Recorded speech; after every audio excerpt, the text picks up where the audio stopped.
Magandang gabi mga masters, bali ngayon po ay 3 videos po ma-upload ko po sa aking YouTube channel. Tama nga mga masters, 3 videos nga po ma-upload ko po. Yon, what's up mga masters? Nandito na naman tayo sa panibagong araw, panibagong kabanata na naman ang pagsasama-samahan natin ngayon guys.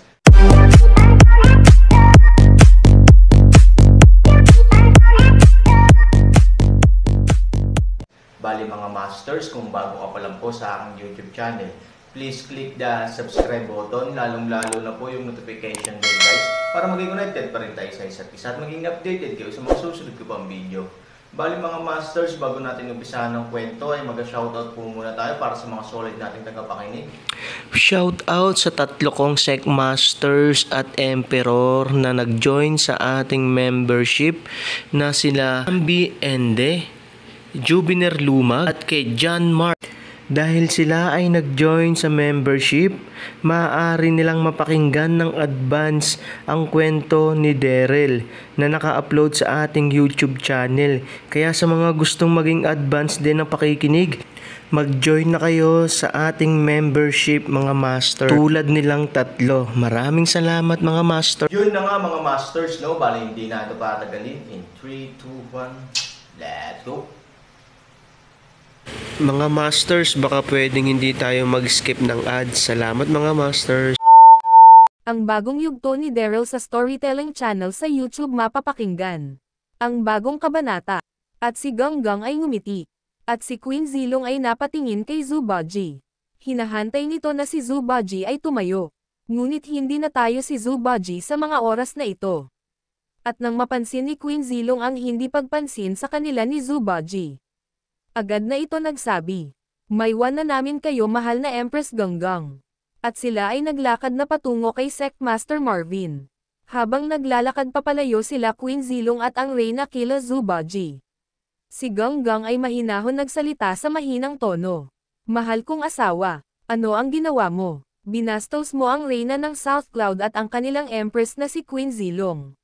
Sabi ni Ganggang. Nang marinig ito ni Zubaji, siya ay nagsalita at sinabi, "Ayoko sana mabastos ang Reyna ng South Cloud ngunit kasama niya ang Queen Zilong na iyan. Hindi ko makakalimutan ang pag-uugali niyan sa akin dati. Na halos patayin niya ako dahil sa pagkagalit. Na kahit wala naman kami ginagawa ni Brother Daryl sa kanya. Ang pag-uugali ng Empress ng South Cloud ay masyadong baliw." Sabi ni Zubaji. Nang marinig ito ni Ganggang, tinapik niya ng mahina si Zubaji at sinabi, "Hinaan mo lang ang boses mo baka marinig ka. Nandito tayo para sa Westrington at masaksihan ang bagong emperor nila. Hindi para makipag-away sa ibang imperyo." Sabi ni Ganggang. At nang marinig ito ni Zubaji siya ay tumahimik na lang. At si Queen Zilong at ang Reyna ay nakarating na sa harapan nila Sec Master Marvin at sa babae nitong kasama niya na may takip ang muka. Si Sec Master Marvin ay agad-agad na tumayo sa kanyang upuan at sinabi, "Mahal na Empress at mahal na Reyna ng South Cloud. Kinagagalak namin kayong makita," sabi ni Sec Master Marvin. At nang marinig ito ni Queen Zilong ito ay napilitan ngumiti lamang. Oo, dahil para kay Queen Zilong, ang Assassin Sect ay isang sekta lamang na kayang-kaya niyang tirisin. Kaya wala itong gaano pakialam sa Assassin Sect at kay Sec Master Marvin. At ang Reyna ng South Cloud, nang marinig ang pagbati sa kanila ni Sec Master Marvin, siya ay ngumiti at sinabi, "Kung hindi ako nagkakamali, ikaw ang Sec Master ngayon ng Assassin Sect na si Sec Master Marvin. Kinagagalak namin kayong makilala at makita ngayon," sabi ng Reyna ng South Cloud. Nang marinig ito ni Queen Zilong ang sinabi ng Reyna, agad niyang hinatak ang kamay nito papalayo. At sinabi ni Queen Zilong kay General John, "Mahal na General ng Westrington, maaari mo bang ilipat sa ibang pwesto ang aming upuan? Nais ko sana banda roon." Sabi ni Queen Zilong kung maaari lang. Nang marinig ito ni General John, agad-agad ito sumagot, "Maaari naman mahal na Empress." At si General John ay nagmamadali na inalis ang mga upuan at nilipat sa pwesto na gusto ni Queen Zilong. At si General John ay nagsabi, "Okay na mahal na Empress, maaari na kayo tumungo roon at umupo." Sabi ni General John. At sila Queen Zilong ay dahan-dahan naglakad at umupo sa kanilang uupuan. At si General John ay nagsabi, "Mahal na Reyna at mahal na Empress ng South Cloud. Kung may kailangan pa, kayo, ipatawag nyo lamang ako. At ngayon ay maiwan ko muna kayo. Sabi ni General John. At si Queen Zilong ay ngumiti ulit kay General John at sinabi. Salamat General ng Westrington. Ngunit wala na kami kailangan. Sabi ni Queen Zilong nang nakangiti. Nang marinig at nakikita ni General John ang pagngiti ni Queen Zilong. Ito ay para bang mas humanga kay Queen Zilong. At ito ay dahan-dahan naglakad pababa ng stage at tumungo ulit sa labas. Habang naglalakad ito siya ay sobrang saya at nabulong sa kanyang sarili. Napakaganda talaga ni Empress Queen Zilong. Ang kanyang mga ngiti ay labis na kakabigay sa akin ng kasiyahan. Parang na love of first sight ako sa kanya. Mukhang gusto ko na ang Empress ng South Cloud. Nais ko makita lagi ang mga magagandang ngiti niya. Hindi naman possible na magustuhan niya din ako. Ako ay isang general na. Ng malakas na imperyo ngayon. At ako ay nagtataglay din ng kagwapuhan. Sabi ni General John sa kanyang sarili habang ito ay nakangiti. Napapansin ng mga kasundaluhan ng Westrington ang grabe pagngiti ni General John at ang mga ito ay nagsalita. Mukhang may iniisip ka General John na maganda. Ang iyong ngiti ay sobra-sobra. Ano ba ang iniisip mo ngayon? Sabi ng kasundaluhan ng Westrington na nagbabantay sa labas. At nang marinig ito ni General John, ito ay bumalik sa kanyang ulirat at sinabi, halata ba na ako ay masaya? Napasobra ba ang aking pagngiti sabi ni General John? Nang marinig ito ng mga kasundaluhan sila ay nagsalita. Oo General John ano ba kasi ang iniisip mo? Nang marinig ni General John ang sinabi ng mga kasundaluhan niya. Ito ay nagsalita, wag nyo na lang alamin. Basta masaya ako ngayon. At ang ngiti nito ay hindi mapaliwanag. Tuldok. At sa taas ng stage ang babae na kasakasama ni Sect Master Marvin ng Assassin Sect ay nagsalita.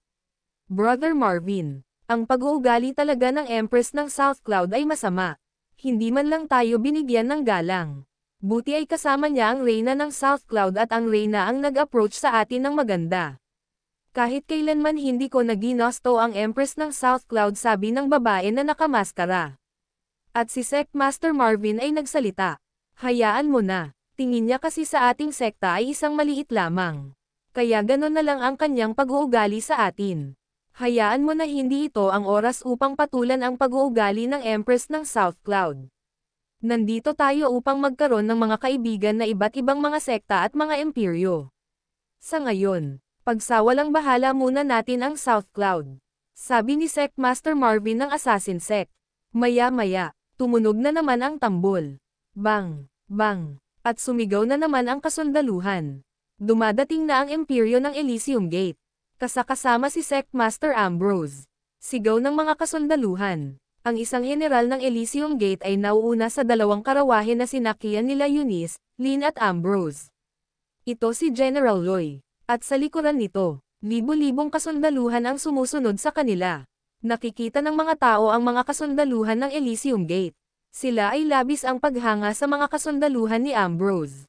Dahil kilala ang Elysium Gate sa buong mundo. At kanilang kahusayan sa pakikipaglaban at ang mga lakas nito ay natatangi sa lahat, at ang Elysium Gate ay ang sekta na tagapang-asiwa sa katahimikan sa mundo ng mga tao. Nilalabanan ng mga ito ang mga masasamang mga tulisan na nanggugulo sa bawat lugar sa mundo ng mga tao. Lalo na sa kasamaan ng mga imperyo tulad ng Westrington sa pamumuno ni Emperor Dwayne. Ang Sect Master ng Elysium Gate Sect na si Ambrose ay nakilala dahil sa tinataglay nitong lakas at kagwapuhan. At ang lahat ay sumigaw. Mabuhay ang Elysium Gate Sect! Mabuhay! Mabuhay ang Elysium Gate! Mabuhay! Mabuhay ang Elysium Gate Sect! Mabuhay! Mabuhay si Sect Master Ambrose! Mabuhay! Mabuhay! Si Sect Master Ambrose! Mabuhay! Umalangaw-ngaw ang mga sigawan sa labas ng imperyo ng Westrington. At sa loob naririnig din ang mga sigawan ng mga tao. Sila Yvette, Irene at ang Reyna ng South Cloud ay lahat sila ay nakangiti. At si Yvette ay nagsalita. Dumating na sila Ambrose. Makikita mo na din siya ulit Irene. Sabi ni Yvette. At si Irene ay nagsalita. Tama ka. Nais ko na talagang makita ang bata na iyon. Ang bata na iyon ay masyadong abala sa kanyang pamumuno ng kanyang sekta. Simula nung iniwan sa kanyang ng kanyang ama ang pamumuno sa Elysium Gate. Sabi ni Irene. At si Zubaji ay ngumiti sa mga oras na ito. At si Ganggang ay walang reaksyon. na parang normal lang. At si Queen Zilong ay sobrang pagkasimangot sa oras na ito. At ito ay nagsalita. Bakit ba nila sinisigaw ang Elysium Gate? Pati ang pangalan ni Ambrose. Ang sakit sa tenga pakinggan. Ang ingay nila. At ang Ambrose na iyon ay masyado na naman magmamagaling ito mamaya. Nakakatiyak ako, sabi ni Queen Zilong sa masungit na boses. At si Secmaster Marvin naman ay nakangiti din sa mga oras na ito. Siya ay nagsalita at sinabi, dumating na ang sinadya natin dito. Ang Elysium Gate at ang kanilang Secmaster. Ito na ang pagkakataon. Upang maging kaibigan natin sila. Sabi ni Secmaster Marvin. Ngunit ang babae na kasama niya na nakasuot ng maskara ay medyo kinakabahan sa oras na ito. Sa totoo lang ayaw niya maging kapanalig ang Elysium Gate. Dahil may mabigat itong dahilan kaya pag naririnig niya ang Elysium Gate ay ito ay agad-agad na nagtatago o kaya ay umaalis. Ngunit ngayon, hindi siya makaalis dahil kasama niya si Secmaster Marvin. At sa labas ng Imperyo ng Westrington, ang general na nangunguna ay tumigil sa pagdating nila sa gate ng Imperyo ng Westrington. At dahan-dahan din tumigil ang dalawang karawahe nila Lynn, Eunice at Ambrose. At sa likod nito ang mga libo-libong kasundaluhan ng Elysium Gate. At nang nakita ni General John ang pagdating ng Elysium Gate, agad-agad itong naglakad para salubungin sila Ambrose. Nang makarating si General John, nakita niya ang isang general ng Elysium Gate, na nasa unahan at nakasakay sa itim na kabayo. At si General John ay nagsalita, ako si General John ng Westrington. Maligayang pagdating sa aming imperyo. Sabi ni General John kay General Loy. Nang marinig ito ni General Loy, siya ay bumaba ng kabayo. At sinabi, salamat sa pagsalubong sa amin. Maaari na ba kami pumasok? Tanong ni General Loy. Nang marinig ito ni General John, agad-agad itong nagsalita. General ng Elysium Gate, maaari na kayong pumasok sa loob ng imperyo. Sabi ni General John. Nang marinig ito ni General Loy, sinenyasan niya ang dalawang sundalo na nagmamaneho ng mga karawahe nila Eunice, Lynn at Ambrose. Si General Loy ay dahan-dahan niya pinalakad ang kanyang kabayo. At ganun din ang dalawang sundalo na may dala ng karawahe. Pinaglakad na nila ang mga kabayo papasok sa imperyo ng Westrington. At ang mga kasundaluhan ng Elysium Gate, nakapagbigay kilabot kay General John. Ang libo-libo kasundaluhan na ito ay pili. Dahil ang kanilang tinataglay na lakas ay sobrang-sobra.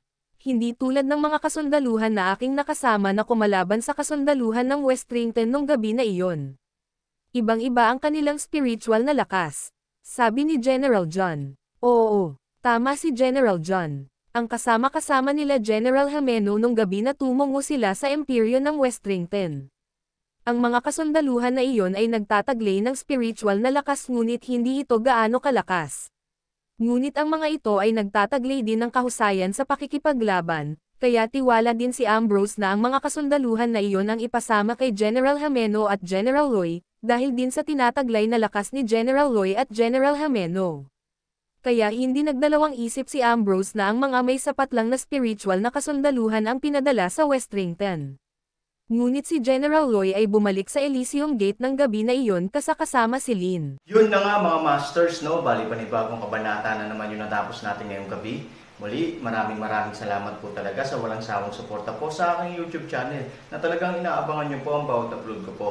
Bali mga masters, magkita-kita ulit po tayo bukas ng gabi at ngayon po ay magpapaalam po muna tayo. Bali mga masters, bye-bye!